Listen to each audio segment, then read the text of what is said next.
আসসালামু আলাইকুম রহমতুল্লাহি বারাকাতুহু। সুপ্রিয় দর্শক শ্রোতা, আজকের ক্লাসে আমরা সূরা মুলকের 23 আয়াতের পর থেকে মাস করব ইনশাল্লাহ। তো আগের পর্বগুলোতে আমরা 1 থেকে 22 আয়াত পর্যন্ত শেষ করেছি। আজকে 23 আয়াত থেকে আমরা মাস করব। তো প্রত্যেক দিন আমার ভিডিওগুলো আপনারা কে কে দেখেন অবশ্যই আমাকে কমেন্টে জানাবেন।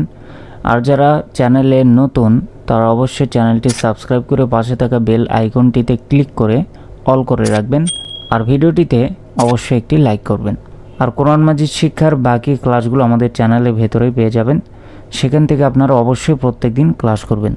তো চলুন আজকের ক্লাসটি শুরু করা যাক।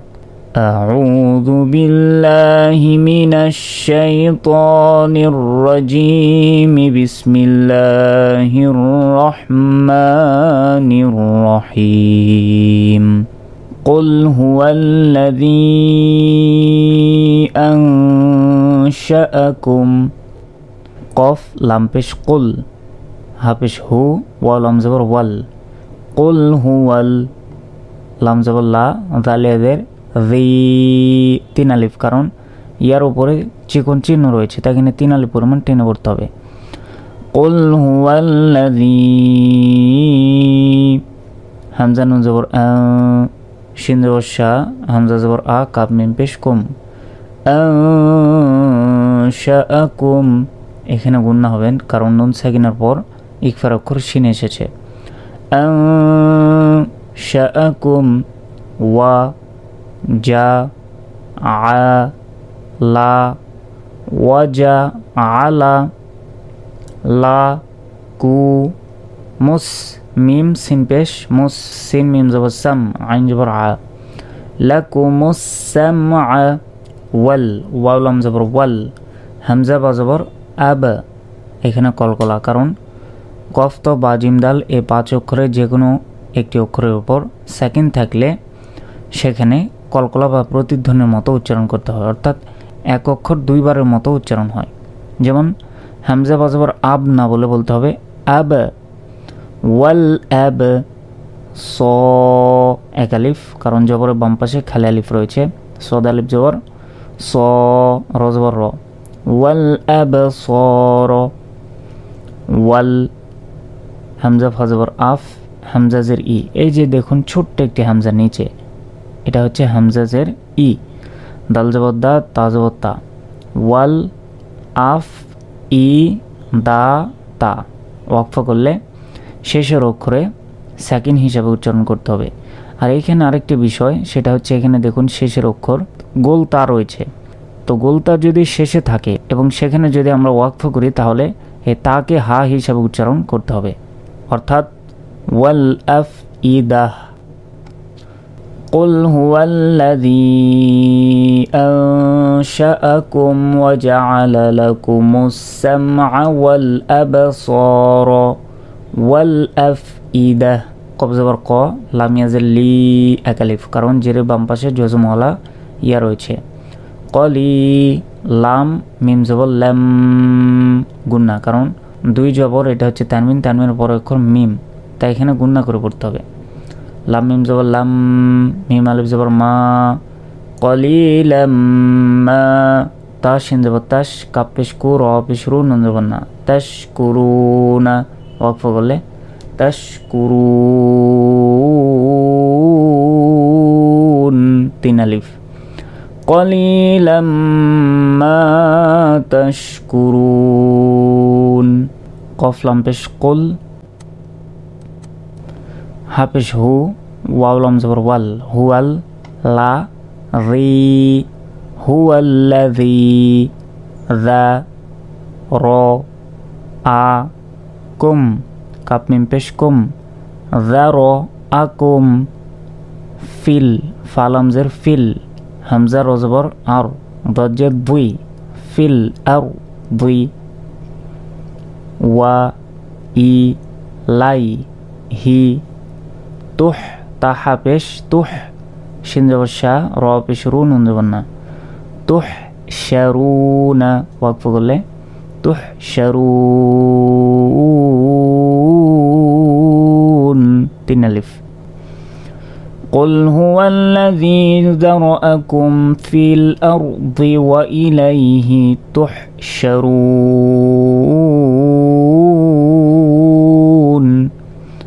وزبر و يا زبر يا قو أكلف لو أكلف نا ويقولون ما تا أكلف হা একালিফ জাল গিয়ে এ লামকে ধরবে হা জাল ওয়াও আইন জবর ওয়া দাল পেশ দু ওয়া দু ইউ গুন্না, কারণ নুন সাকিনের পর কাফ এসেছে তাই এখানে গুন্না। ইং কুং এখানেও গুন্না, কারণ এখানেও নুন সাকিনের পর তা এসেছে। কুং তুম স দি কি কফ ইয়াজের কি নুন জবর না সাদিকিনা ওয়াকফ করলে 3 আলিফ সাদিকিন। ويقولون متى هذا الوعد إن كنتم صادقين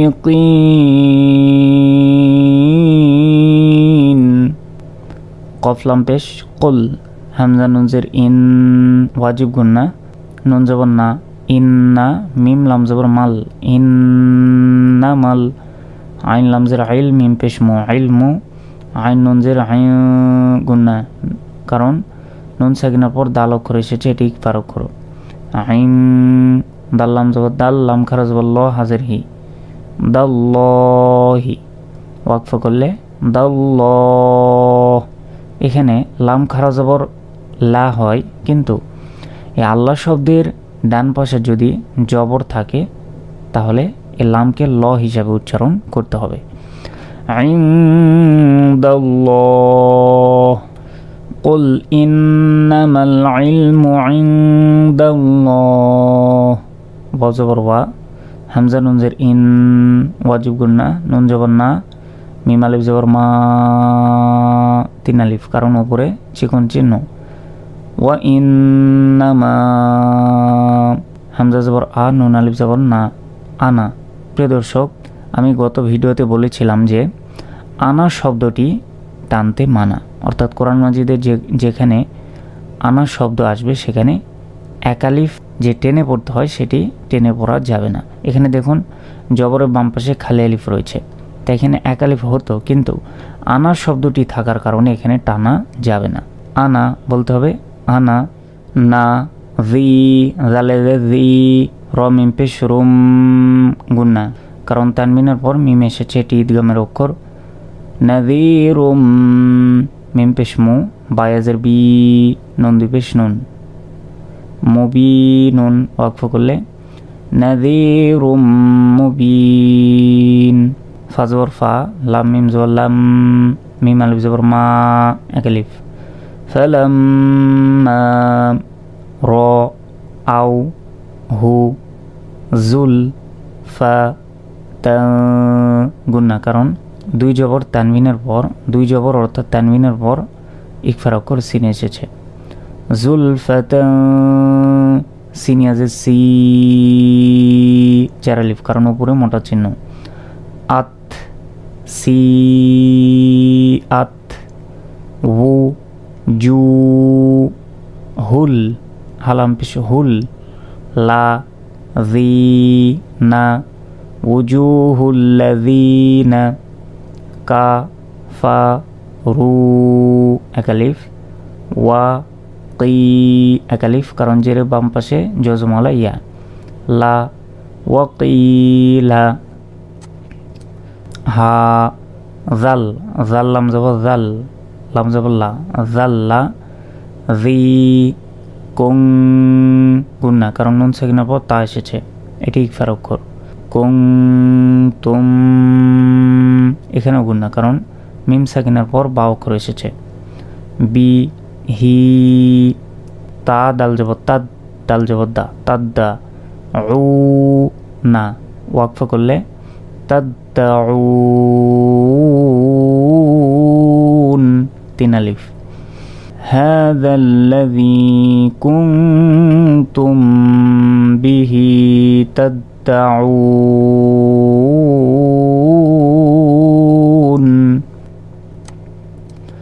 কুল আ র আই হামজা ইয়া জবর আই তুম ইন আহ লা কা এটা হচ্ছে নুন, নুন যে নি ইয়াল লাম জবর ইয়াল আহ লা কা নিয়াল লাম খারা জবর ল হাফেশ হু নিয়াল্লাহু নিয়াল্লাহ কিন্তু বলা যাবে না, এখানে বলতে হবে নিয়াল্লাহু, কারণ আল্লাহ শব্দের ডান পাশে জবর রয়েছে।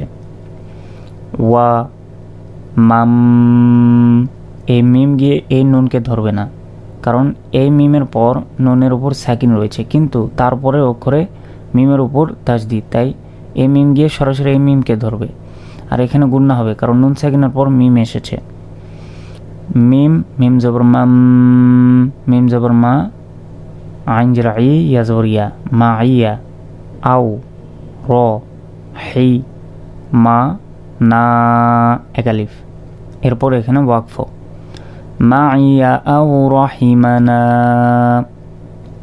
ফা মাই মিম ইয়া জবর মাই এখানে নুন সাকিনের পর ইয়া এসেছে, তাই এখানে গুণনা, আর এই মিম গিয়ে সরাসরি ইয়াকে ধরবে। ফামাই ইয়া পেশ ইউ জিম ইয়া জের জি র লাম পেশ rule you G rule calf খারা জবর কা ফি রি না কাফিরিনা মিম নুন জের মিন আইন জবর আ যা বিন আ লি লাম ইয়াজের লি মিম দুজের মিন আলিমিন ওয়াকফ করলে আলিম তিন আলিফ। ফামান ইউজিরুল কাফিরিনা মিন আযাবিন আলিম। কুল হু ওয়ার ওয়াও র জবর ওয়ার রহ জবর রহ মিম খারা জবর মা নুন পেশ নু কুল হুয়ার রহমানু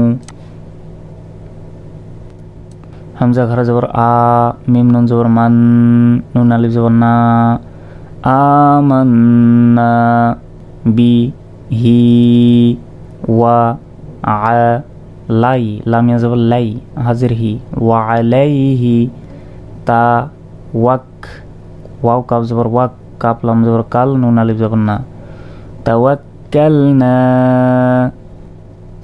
আমান্না বিহি ওয়া আলাইহি তাওয়াক্কালনা ফা সা তা তা আইন জবর তা লা মু একালিফ না ফাসাতা'লামুনা মান হু ওয়া ফি একালিফ দ লা একালিফ লাম গিয়ে মিমকে ধরবে, লাম মিম যে লিম গুণনা হবে কারণ তানবিনের পর মিম এসেছে।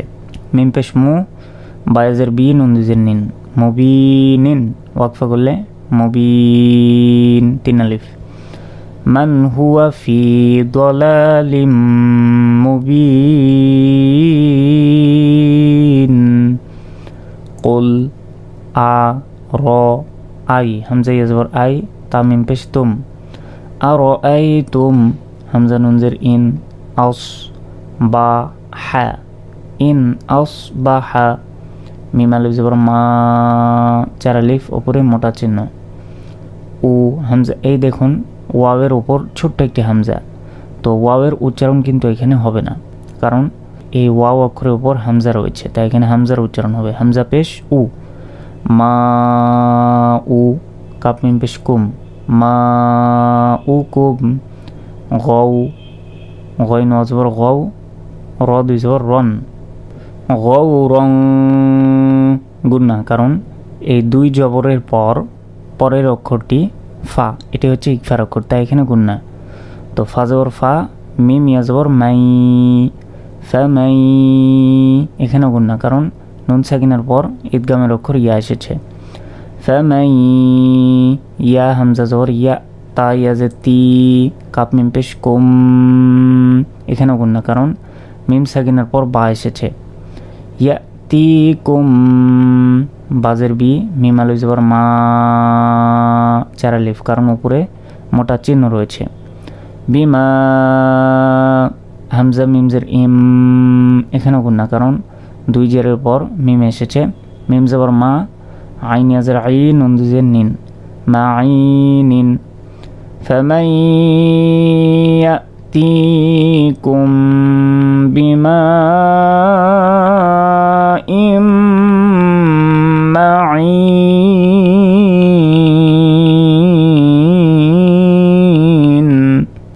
সুপ্রিয় দর্শক শ্রোতা, আশা করি আপনারা সকলেই আজকের ক্লাসটি বুঝতে পেরেছেন।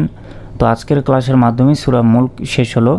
তো এরপর আমরা অন্যান্য যে সূরাগুলো রয়েছে সেগুলো আমরা মাস করব ইনশাল্লাহ। তো সেগুলো অবশ্যই আপনারা দেখবেন, আমাদের চ্যানেলের ভেতরেই সেগুলো দেওয়া রয়েছে। তো ভিডিওটি ভালো লাগলে অবশ্যই একটি লাইক করবেন এবং চ্যানেলটি যারা এখনও সাবস্ক্রাইব করেন অবশ্যই সাবস্ক্রাইব করে পাশে থাকা বেল আইকনটিতে ক্লিক করে অল করে রাখবেন। তো আজকের মতো এ পর্যন্তই। পরবর্তী ক্লাসগুলো দেখার আমন্ত্রণ জানিয়ে আজকের মতো এখানেই বিদায় নিচ্ছি। আসসালামু আলাইকুম রহমতুল্লাহি ওয়া বারাকাতুহু।